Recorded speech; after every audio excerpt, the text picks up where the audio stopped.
Hallo und herzlich willkommen zum neuen Video. Heute leider kein so tolles Video, denn es war eigentlich nur eine Frage der Zeit, wann es passiert, und es ist passiert. Leider eine kurze Unaufmerksamkeit, ein bisschen abgelenkt gewesen und schon war der erste Kratzer in den Felgen drin. Ich tue mich wirklich sehr schlecht mit Kratzern, mit Schmutz, mit irgendwelchen Geräuschen. Das stört mich extrem. Ich bin sehr vorsichtig und sehr aufmerksam bei allen meinen Sachen. Und Kratzer, die kann ich gar nicht leiden. Dann könnt ihr euch schon denken, dass auf meinem Tesla Model 3 Performance ein Kratzer nicht lange bleiben darf. Deswegen habe ich mir was überlegt, ich habe mir was bestellt und ich versuche jetzt zusammen mit euch diesen Kratzer wenigstens ein bisschen zu kaschieren, sodass er mir nicht so extrem auffällt, bis ich dann wirklich es professionell von jemandem machen lasse. Aber jetzt aktuell stört es mich, ich gucke jedes Mal drauf und ich bin immer genervt und das wird in diesem Video verändert. Nicht nur der Kratzer, wir werden uns auch angucken, wie mein erster Servicetermin ablief, denn ich hatte eine Auslieferung wie viele andere ohne USB-Ports. Die wurden jetzt nachgerüstet, da habe ich auch ein bisschen für euch filmen dürfen, um euch zu zeigen, wie das so abläuft und wie lange das alles dauert. Dann hat er noch ein, zwei andere Sachen, die ich bemängelt hatte, auch noch verbessert. Auch da werde ich euch das eine oder andere erzählen und euch ein paar Videoaufnahmen einblenden. Und zu guter Letzt, wie bei vielen neuen Autos, ist es auch beim Tesla so, dass wenn die Scheiben feucht werden, kann es sein, dass es hin und wieder quietscht beim Auf- und Zumachen. Auch da habe ich ein Produkt bestellt, was das eigentlich minimieren sollte, vielleicht sogar komplett aufheben. Auch das testen wir heute aus und wenn das alles gut laufen sollte, werde ich euch unten alle Produkte verlinken und wenn ihr dann auch so ein Problem habt wie ich, könnt ihr das gerne nachmachen. Ich würde sagen, wir fangen als allererstes an mit dem Service. Wie gesagt, ich habe meinen Tesla Model 3 Performance abgeholt ohne USB-Ports, dementsprechend hat auch die Ladeschale nicht funktioniert. Ungefähr 4 Wochen später kam schon eine SMS mit einem Terminvorschlag, dass jetzt die Hardware gekommen ist und dass ich bitte meinen Termin bestätigen soll. Das habe ich gemacht und dann kam auch der nette Herr mit seinem Tesla Model S. Da haben wir uns ein bisschen unterhalten. Ich habe ein paar Informationen rauskriegen können für euch und eigentlich keine 2 Minuten später waren die USB-Ports schon installiert und eingebaut. Und sobald die drin sind, ist auch die Ladeschale vorne wieder komplett funktionsfähig. Das heißt, sie ist die ganze Zeit verbaut, aber verbunden mit den USB-Ports. Sobald die dann nachgerüstet werden, funktioniert alles. Das ging wirklich easy, super schnell. Da das bei Tesla alles so gemacht ist, dass es geklippt wird, geht das wirklich ruckzuck im Handumdrehen. Werden einfach 2, 3 Clips rausgeklippt. Das neue Modul wird eingebaut, wieder zugeklippt und fertig. Die nächste Sache, die ich bemängelt hatte, war vielleicht auch wieder ein kleiner Tick von mir, aber mir ist aufgefallen, dass bei manchen sehr unebenen Straßen, zum Beispiel bei Backstein, sich hin und wieder, wirklich nur hin und wieder, leichtes Knistern vorne über dem Display irgendwo gehört habe. Wie schon am Anfang des Videos gesagt, ich bin da sehr, sehr empfindlich, deswegen musste ich das auch bemängeln und gucken, ob man da was machen kann. Und der nette Mitarbeiter hat direkt gesagt, gar kein Problem, das gucken wir uns an. Wir sind eine Runde gefahren, damit er ein bisschen zuordnen kann, wo das Geräusch denn herkommt. Dann hat er genau das gleiche wie mit den USB-Ports gemacht. Er hat einfach vorne die Leiste aufgeklippt, das ging auch innerhalb von 2 Minuten. Unter die Leiste an gewissen Stellen Schaumstoff reingetan, damit das ein bisschen diese Geräusche dämmt und die Leiste wieder zusammengeklippt. Und wir haben noch eine Probefahrt gemacht, danach war das deutlich besser. Ich konnte keine Geräusche mehr hören und damit war ich erstmal wunschlos glücklich. Also zum Service muss ich sagen, einfach top. Es geht super einfach über die App. Man geht in die App rein, beschreibt das Problem, was man hat, lädt vielleicht 1, 2 Bilder hoch, damit der Tesla Service auch weiß, worum es geht. Dann sucht man sich einen Termin bzw. ein Datum und Uhrzeit aus und schon wird ein paar Minuten später der Termin entweder bestätigt oder wenn die Teile nicht vorhanden sind, dann wird er erstmal abgesagt und dann werdet ihr informiert, wenn die Teile da sind. So war das bei mir der Fall wegen den USB-Ports. Ich habe einen Termin gemacht Doch der wurde dann abgelehnt. Per SMS habe ich die Benachrichtigung gekriegt, dass die USB-Ports noch nicht verfügbar sind und dass sie sich melden, sobald es der Fall ist. Das ist dann auch tatsächlich so gewesen. Das war's. Tesla meldet sich per SMS dann einen Abend vorher, um nochmal daran zu erinnern, dass morgen der Termin ansteht. Und genau das gleiche machen sie dann 1-2 Stunden bevor der Service-Mitarbeiter losfährt. Und dann, wenn er vor Ort ist, ruft er euch an oder schreibt euch eine SMS, dass er jetzt da ist, damit ihr das Auto öffnen könnt, damit er seine Arbeit machen kann. Also ich muss ehrlich sagen, es hagelt sehr viel Kritik an Teslas Service, aber ich persönlich finde das mit der App super genial. Man muss nicht Ewigkeit rumtelefonieren, man muss nicht in irgendwelchen Warteschleifen warten, bis irgendjemand drankommt, der dann in der Regel dann doch nicht helfen kann, sondern einfach ein paar Klicks in der App und dann heißt es einfach nur warten. Und wenn es gut läuft und wenn es keine Hebebühne benötigt, dann kommt der Mitarbeiter zu euch nach Hause und erledigt die ganzen Arbeiten vor Ort.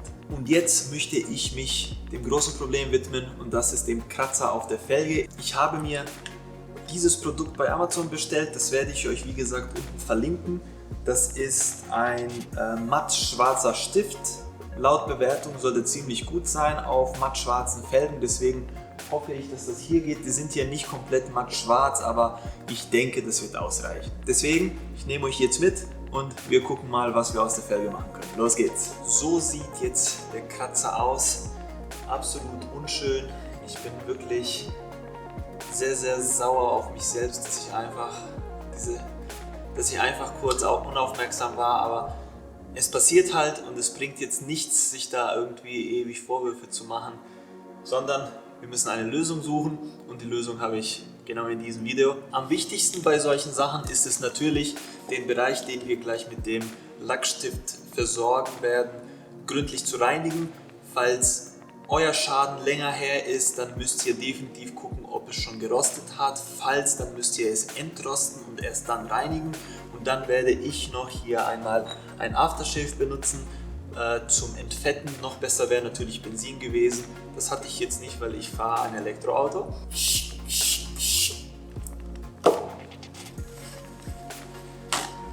Da es bei mir sehr, sehr frisch ist, habe ich hier nichts zu entrosten. Ich muss es nur gründlich reinigen und entfetten. Das werden wir jetzt machen. Ich habe hier ganz normales Reinigungsmittel für Scheiben.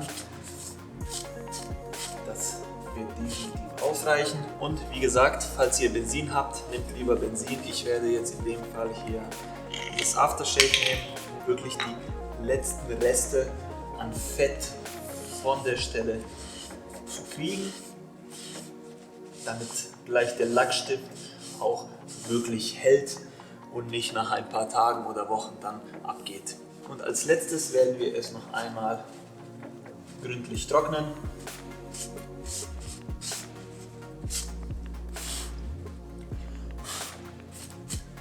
Das sieht gut aus. So, Anwendung des Stiftes.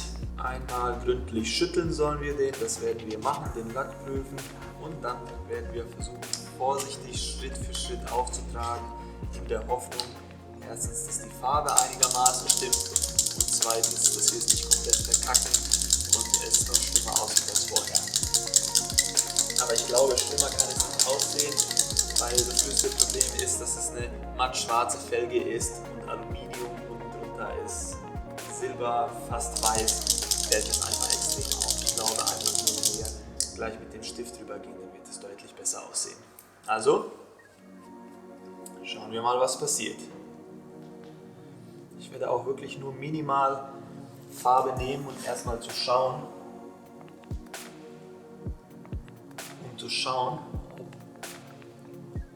ob der Ton einigermaßen gleich aussieht. Der erste Eindruck ist wirklich sehr gut.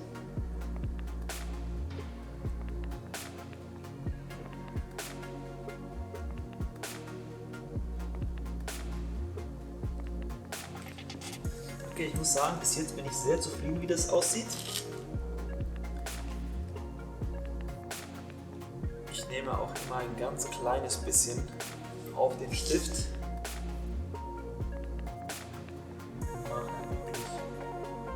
Millimeter für Millimeter, so dass es nicht auf die eigentliche matt schwarze Farbe geht, sondern tatsächlich nur in dem Bereich, wo die Beschädigung ist. aus bis jetzt.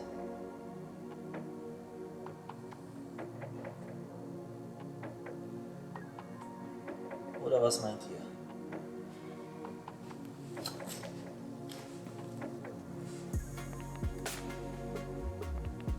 Dann vergleichen wir hier noch einmal, solange man es sieht. Natürlich ist jetzt die Farbe noch frisch und deswegen leuchtet sie auch so. Wenn sie austrocknet, dann wird das eine matt schwarze Farbe sein, die sich eigentlich gut anpassen sollte an die tatsächliche Felgenfarbe.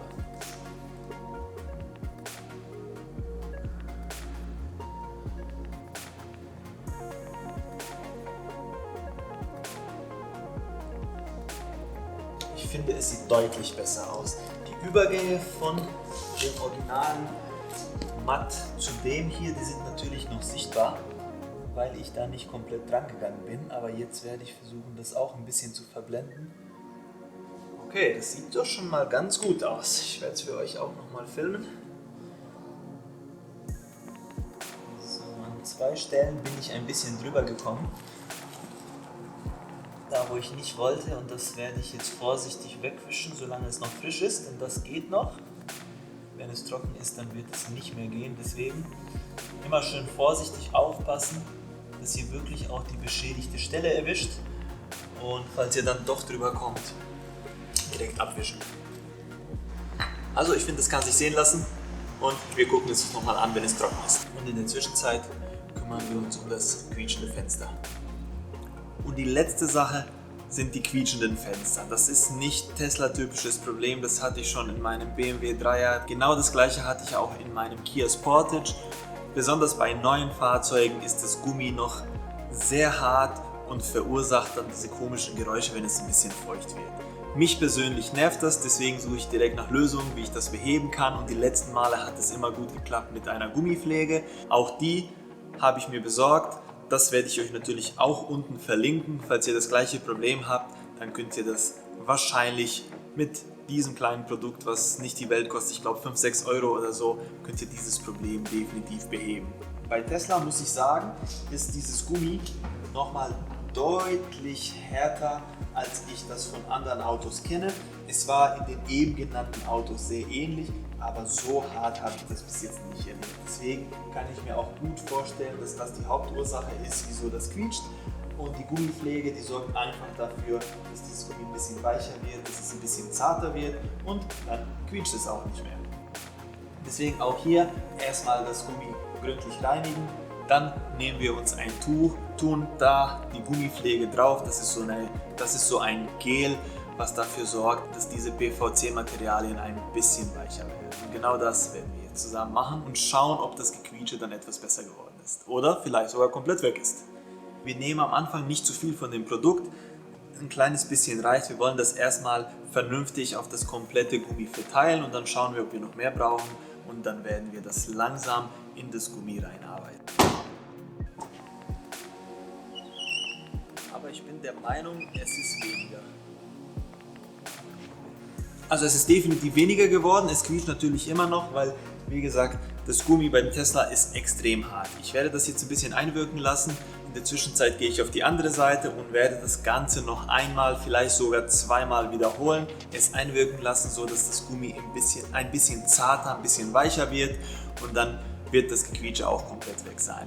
Das werde ich jetzt nicht alles filmen, sonst wird dieses Video alle möglichen Rahmen sprengen. Das will ich natürlich nicht, aber was wir noch machen, ist definitiv uns die Felge angucken, weil die muss mittlerweile schon ein bisschen getrocknet sein, und wir wollen sehen, ob es besser geworden ist, ob es überhaupt sichtbar ist und ob ich damit leben kann. Also es ist schon ein bisschen getrocknet. Ihr könnt hier sehen, dass es nicht mehr so glänzt, sondern es ist richtig matt geworden. Ein bisschen verfälscht jetzt auch mein Licht. Das Resultat, ich hoffe, ihr könnt es sehen einigermaßen, aber die Farbe, die ist fast identisch hier. Wenn ich ein bisschen mit meiner Hand abdecke, dann seht ihr, dass die Farbe fast gleich ist, und mit diesem Resultat kann ich erstmal leben. Natürlich sieht man die Kratzer, die Struktur, die entstanden ist, wenn man nah dran kommt, immer noch. Das werde ich jetzt auch nicht beheben können, aber alleine dieses Hingucken und direkt einen weißen Streifen sehen, das ist jetzt weg, und mit diesem Resultat kann ich erstmal leben. Und ich hoffe, ihr konntet aus diesem Video ein bisschen was lernen. Ich hoffe, es war interessant und es hat euch gefallen. Falls ja, dann bitte unterstützt mich. Wir haben auch schon die 200 Abonnenten geknackt. Das ist wirklich der Wahnsinn. In ein bisschen mehr als einem Monat schon über 200 Abonnenten. Das ist wirklich sehr cool. Ihr seid die Besten. Gerne weiter so machen. Ganz fleißig abonnieren. Das Video liken und auf jeden Fall unten kommentieren, was ihr denn als nächstes sehen wollt. Und ich danke euch jetzt schon mal für den ganzen Support. Ich wünsche euch noch einen schönen Abend und wir sehen uns im nächsten Video. Ciao!